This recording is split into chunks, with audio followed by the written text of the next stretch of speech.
ഞാൻ in hand review ചെയ്തിരുന്ന ഫോണാണ് സാംസങ് ഗാലക്സി M34 5G. അതിൻ്റെ അടുത്ത വെർഷൻ വന്നിരിക്കുകയാണ് സാംസങ് ഗാലക്സി M35 5G. അതേപോലെ തന്നെയാണ് എനിക്ക് പറയാനുള്ളത്. വലിയ കുഴപ്പമില്ലാത്ത ഫോണായിരിക്കും. റിഗാർഡ്ലെസ് എന്ന് തന്നെയാണോ അതിന് പറയുക, എനിക്ക് ഇംഗ്ലീഷിൽ കുറച്ച് നോളജ് കുറവാണ്. എക്സിനോസിൻ്റെ ചിപ്സെറ്റ് എച്ചിനോസ് തന്നെയാണ് ഇവിടെ കൊടുത്തിരിക്കുന്നത്. അതവർക്ക് വേണേൽ മാറ്റാമായിരുന്നു. അതാണ് ഈ ആദ്യം തന്നെ ഒന്ന് പറയാനുള്ളത്. ബാക്കി ഡീറ്റെയിൽസ് മൊത്തം വീഡിയോയിലുണ്ടാവും. വീഡിയോ അവസാനം വരെ ഒന്ന് കാണുക. സോ നിങ്ങളിപ്പോൾ കണ്ടിരിക്കുന്ന ടെക്നോടെക് മലയാളം എന്ന യൂട്യൂബ് ചാനൽ ഞാൻ അമർത്താൻ ടൈം കളയണ്ട. നമുക്ക് നേരെ വീഡിയോയിലേക്ക് കിടക്കാം.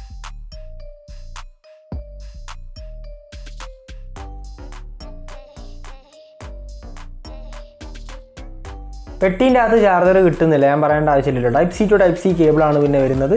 6128 20,000 രൂപ, 8128 21,500 രൂപ, 8256 25,000 രൂപയും അല്ല 24,500 25,000 വരുന്നില്ല.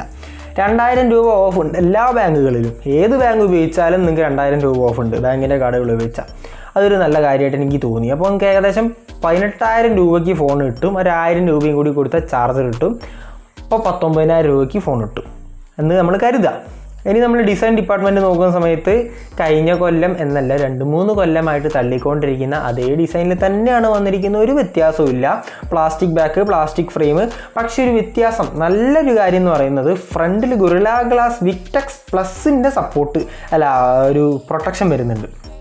അത് ഗംഭീരമായി, അത് സംഭവം അടിപൊളിയായി, ഒരു സംശയമില്ല. ഇനി 222 ഗ്രാമാണ് വെയിറ്റ്, നല്ല ഹെവിയാണ്. പിന്നെ 9.1 mm ആണ് തിക്നെസ്. സോ ബൾക്കി ഫോണാണ്. പിന്നെ ഹൈബ്രിഡ് സിം കാർഡ് സ്ലോട്ടാണ് വരുന്നത്. 3.5 mm ജാക്ക് വരുന്നില്ല, അതായത് നിങ്ങൾക്ക് ഹെഡ്ഫോൺ ജാക്ക് കിട്ടില്ല. പിന്നെ SD കാർഡ് ഇടാൻ മെമ്മറി കാർഡ് ഇടാൻ പറ്റും. ഒന്നെങ്കിൽ ഒരു സിം കാർഡും ഒരു മെമ്മറി കാർഡും, അല്ലെങ്കിൽ 2 സിം കാർഡ് മാത്രം മെമ്മറി കാർഡ് ഇടാൻ പറ്റില്ല. അതാണ് ഹൈബ്രിഡ് സിം കാർഡ് സ്ലോട്ട്. ചിലപ്പോൾ കമൻറ്റിൽ ഞാൻ ഏതൊരു കമൻറ്റ് സെക്ഷനിൽ കണ്ടിരുന്നു ഹൈബ്രിഡ് സിം കാർഡ് സ്ലോട്ട് എന്താണെന്ന് ഞാൻ ചോദിച്ചിട്ട്, അതായത് എന്താണെന്ന് ചോദിച്ചിട്ട് ഞാൻ അത് മാത്രമേ പറഞ്ഞിട്ടുണ്ടായിരുന്നുള്ളൂ. അതുകൊണ്ടാണ് ഞാൻ ജസ്റ്റ് എക്സ്പ്ലെയിൻ ചെയ്തത്. പിന്നെ IP റേറ്റിംഗ് കാര്യങ്ങളൊന്നും വരുന്നില്ല. സാംസങ് സാധാരണ ഈ പ്രൈസ് റേഞ്ചിൽ കൊടുക്കാറുമില്ല.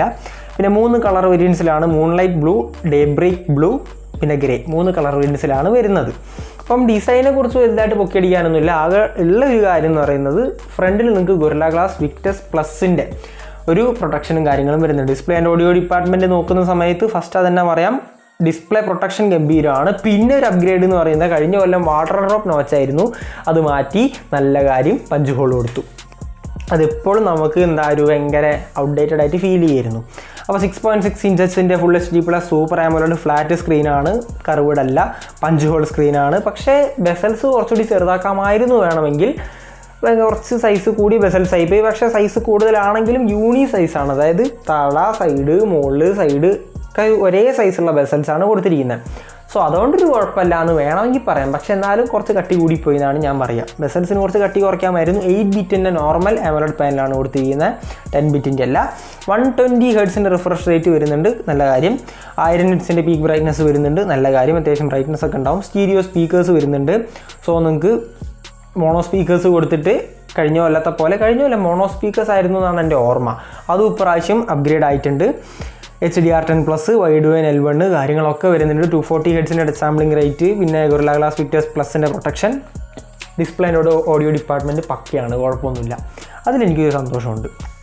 പിന്നെ അതായത് പല അപ്ഗ്രേഡുകൾ വന്നുകൊണ്ട്. പിന്നെ നമ്മൾ പെർഫോമൻസിനെ കുറിച്ച് നോക്കുമ്പോൾ എക്സിനോസ് 1380 ആണ് വരുന്നത്. കഴിഞ്ഞ കൊല്ലം 1280 ആയിരുന്നു, ഇപ്പോൾ 1380. 5nm ഫാബ്രിക്കേഷൻ ടെക്നോളജിയിൽ ഉണ്ടാക്കിയ 5G ചിപ്സെറ്റാണ്. 6,23,000 പുറത്ത് AnTuTu സ്കോർ. 81% ആണ് CPU ത്രോട്ട്ലിംഗ് ടെസ്റ്റിൽ. പിന്നെ HDR 40 FPS അല്ലെങ്കിൽ 60 FPS നിങ്ങൾക്ക് EGMI COD കാര്യങ്ങളൊക്കെ കളിക്കാൻ പറ്റും. LPDDR4X UFS 2.2 vapour chamber cooling system കൊടുത്തിട്ടുണ്ട്. സോ നിങ്ങൾക്ക് ത്രോട്ട്ലിംഗ് ആയാലും ഹീറ്റിംഗ് ആയാലും ഒക്കെ കൺട്രോൾ ചെയ്യാൻ തരത്തിലാണ് ചെയ്തിരിക്കുന്നത് നമുക്ക് കരുതാം. 6000 mAh ബാറ്ററിയാണ്. 25 വാട്ടിൻ്റെ ചാർജിങ് സപ്പോർട്ട് മാത്രമേ വരുന്നുള്ളൂ. അതും പെട്ടിയിൽ നിങ്ങൾക്ക് സാധനം കിട്ടാൻ പോകണമില്ല. അപ്പം ചാർജിങ് ഡിപ്പാർട്ട്മെൻറ്റ് കുറച്ച് ബാക്കിലാണെങ്കിലും ബാറ്ററി ഡിപ്പാർട്ട്മെൻറ്റ് കുറച്ച് മുന്നിലേക്കാണ്. പക്ഷേ സാംസങ് നമുക്ക് സാധാരണഗതിയിൽ ബാറ്ററി ലൈഫ് വലുതായിട്ടൊന്നും തരാറില്ല. സോ അധികം ബാറ്ററി ഒന്നും പ്രതീക്ഷിക്കരുത്. നിങ്ങൾക്ക് സാധാരണ ഒരു OnePlus ഫോണുകളിലൊക്കെ 5000 mAh കിട്ടുന്ന പോലും ചിലപ്പോൾ കിട്ടാൻ സാധ്യതയില്ല. എന്നും കരുതി ഞാൻ അതിനെ ഡീഗ്രേഡ് ചെയ്യുകയല്ല ചെയ്യുന്നത്. അത്യാവശ്യം കുഴപ്പമില്ലാത്തൊരു ബാറ്ററി ലൈഫും കാര്യങ്ങളൊക്കെ ഒരു നോർമൽ ഫോൺ കിട്ടും. പക്ഷേ എക്സെപ്ഷണലി ബ്യൂട്ടിഫുൾ ആയിട്ടുള്ള ബാറ്ററി ലൈഫ് കാര്യങ്ങളൊന്നും നിങ്ങൾക്ക് ഇവിടെ കിട്ടാൻ പോകുന്നില്ല എന്ന് ഞാൻ പറഞ്ഞു. ഇതുവരെ സാംസങ്ങിൻ്റെ ഒരു സ്ട്രാറ്റജി അല്ലെങ്കിൽ ഇതുവരെ സാംസങ്ങിൻ്റെ ആ ഒരു ഒപ്റ്റിമൈസേഷൻ അനുസരിച്ചാണ് ഞാൻ പറഞ്ഞത്. അപ്പം ഇനി പെർഫോമൻസിനെ കുറിച്ച് പറയുന്ന സമയത്ത് വലിയ കുഴപ്പമുണ്ടാവില്ല എന്ന് പറയാം. കാരണം എക്സിനോസ് ആണ്, അതിൻ്റേതായത് നമ്മൾ പ്രതീക്ഷിക്കണം.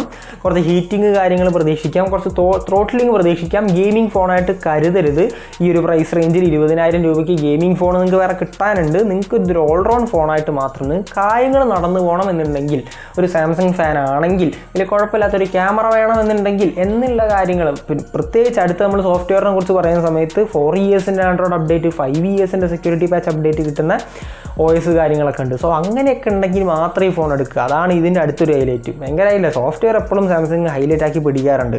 ആൻഡ്രോയിഡ് 14, പിന്നെ One UI 6.1 ആണ് വരുന്നത്. സോ 15, 16, 17, 18, ആൻഡ്രോയിഡ് 18 വരെ നിങ്ങൾക്ക് കിട്ടും. നല്ല കാര്യം. കുറച്ച് ബ്ലോട്ട്വെയർ കാര്യങ്ങളൊക്കെ ഉണ്ട്, അതൊക്കെ എടുത്ത് ഒഴിവാക്കാൻ പറ്റും. സോ നല്ല കാര്യം. നോക്സ് സെക്യൂരിറ്റി വരുന്നുണ്ട്, സാംസങ് വാലറ്റ് വരുന്നുണ്ട്, അതായത് NFC സപ്പോർട്ട് വരുന്നുണ്ട്. നിങ്ങൾക്ക് ടാപ്പ് ടു പേ കാര്യങ്ങളൊക്കെ ചെയ്യാൻ പറ്റും. സെക്യൂർ ഫോൾഡർ വരുന്നുണ്ട്. പിന്നെ AI ഫീച്ചേഴ്സായിട്ട് കുഞ്ഞു സാധനങ്ങൾ, കൊച്ചു ഒബ്ജക്റ്റ് ഇറൈസർ വരുന്നുണ്ട്, റീമാസ്റ്റർ വരുന്നുണ്ട്.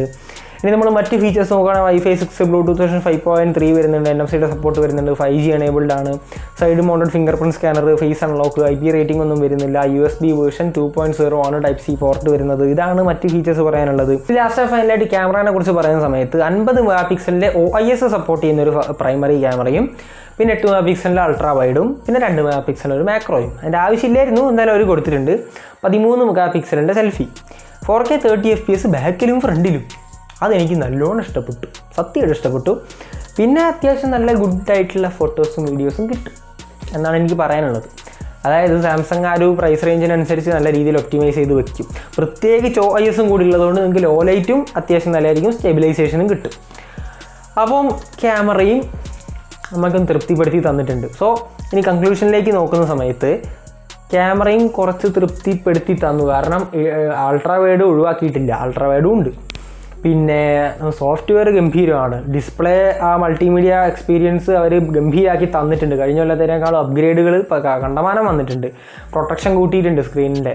സോ ഇതൊരു വെർത്ത് അപ്ഗ്രേഡ് ആണ്. കാരണം 20000 രൂപയ്ക്ക് നിങ്ങൾക്ക് കിട്ടാവുന്നതിൽ ഒരു നല്ല ഫോൺ തന്നെയാണെന്ന് എനിക്ക് പറയാൻ പറ്റും. പ്രത്യേകിച്ച് സാംസങ്ങും കൂടിയാണ്. നമുക്ക് വേറെ കാര്യങ്ങളൊന്നുമില്ല, വിശ്വസിച്ച് എടുക്കാനും പറ്റും എന്നാണ് എൻ്റെ ഒരു നിഗമനം. എന്ന് മാത്രം പറഞ്ഞുകൊണ്ട് ഇന്നത്തെ വീഡിയോ ഇത്ര മാത്രം കൂടുതൽ വീഡിയോസ് ഉണ്ടെങ്കിൽ സബ്സ്ക്രൈബ് ചെയ്തൊരു ലൈക്ക് ലൈക്ക് ചെയ്യുക, വീഡിയോ ഇഷ്ടപ്പെട്ടാൽ ലൈക്ക് ചെയ്യുക, ഷെയർ ചെയ്യുക, കമൻറ്റ് ചെയ്യുക. ഇനി ഇൻസ്റ്റാഗ്രാമൊക്കെ ഒന്ന് പോയി ഫോളോ ചെയ്യാൻ മറക്കണ്ട എന്ന് മാത്രം പറഞ്ഞുകൊണ്ട് അടുത്തൊരു നല്ല വീഡിയോയിൽ കാണാം. എല്ലാവർക്കും സ്റ്റേ സേഫ്, ബൈ.